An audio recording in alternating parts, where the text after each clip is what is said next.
All right, I think we're live. Good morning, village. How are you guys? I hope that you are well on this beautiful Monday here in Colorado. It is absolutely gorgeous after a freezing cold week last week. Very, very happy about. And I'm coming on here with one of my favorite topics in parenting as a child therapist. And so today we're going to be talking about the importance of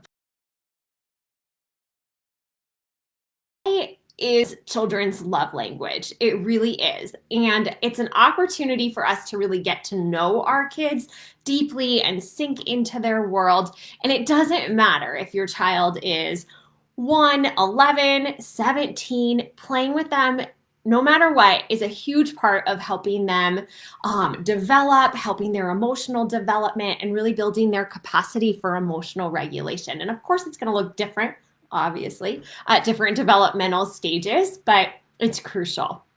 So just think about ourselves, right? We might exercise, we hang out, maybe you go to the gym and do a class, you go out into nature. Some people love to ski or run or do yoga or surf. I don't know, whatever your thing is.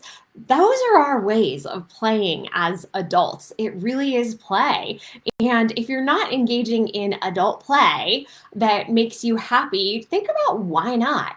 And how can you change this? Maybe it's just going and hanging out with your friends. That's play. We're playing. We're playing with our friends, right? Just in an adult format. And because even for us adults, play is absolutely crucial to our mental health and our psychological well being. And with our children, of course, it looks different, but the key is that they're looking for a sense of proximity. They're looking for, feeling close to us. I think it's important for children to learn how to play alone.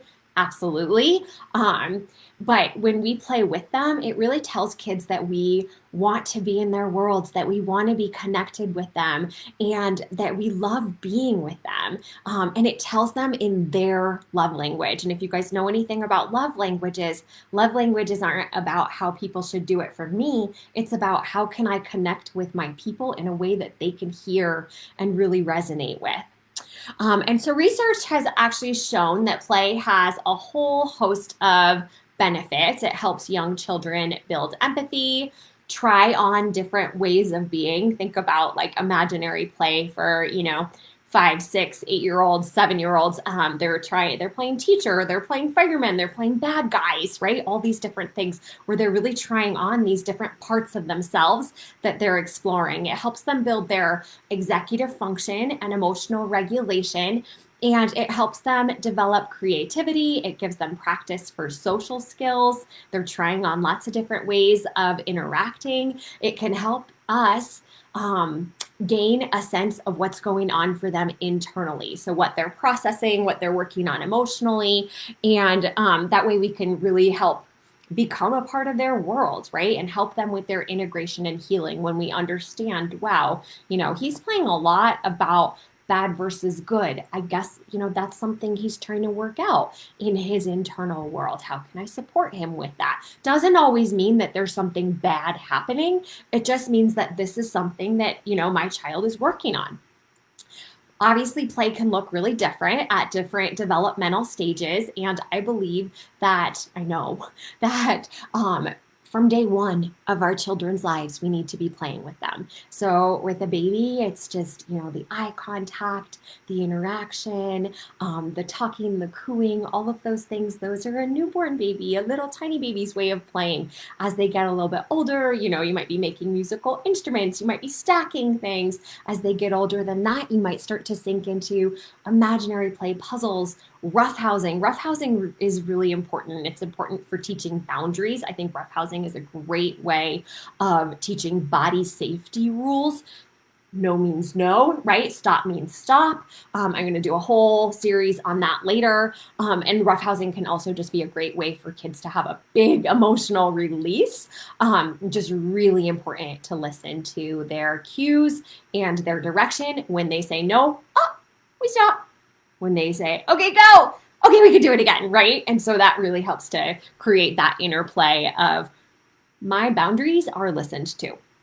Whole other topic, but can't mention it enough.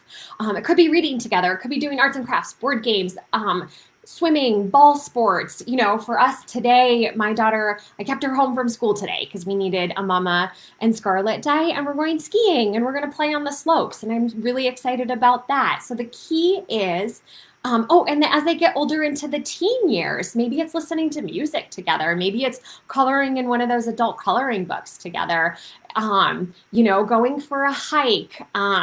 What do they love? What do they want? Maybe it's going to the mall and just shopping together, right? Like what makes them happy? What really, really lights them up? Sink into that with them. The key is that we're present during this time and that we're giving this clear message that we care and we genuinely enjoy who they are. And this completely changes the game with our children. I can't tell you enough.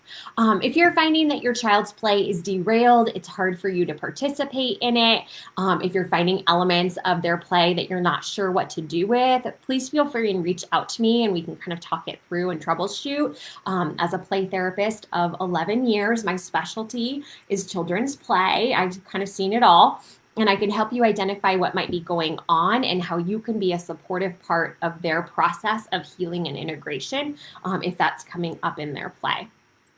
So I love play. I think it's crucial to set aside time every day if we can, but at least a few times a week to make sure that we are intentionally playing with our kids. And so your action step is to set aside 20 minutes, either today or tomorrow, and really play with your child. Again, no matter how old your child is, what does that look like for you guys? Phones off, computers put away. I will set a timer on my phone, to be totally honest, because, and I might go longer than that, but that way I know that for this amount of time, I'm not looking at my phone. I'm not cooking in the kitchen. Like nothing's happening except me and my girl, right? So phones off, distractions away. And so 20 minutes today or tomorrow to really play with your kiddo and then comment below. So comment with what your plan is and then comment again, reply to your comment or comment new with how it went. I'd love to hear how it went.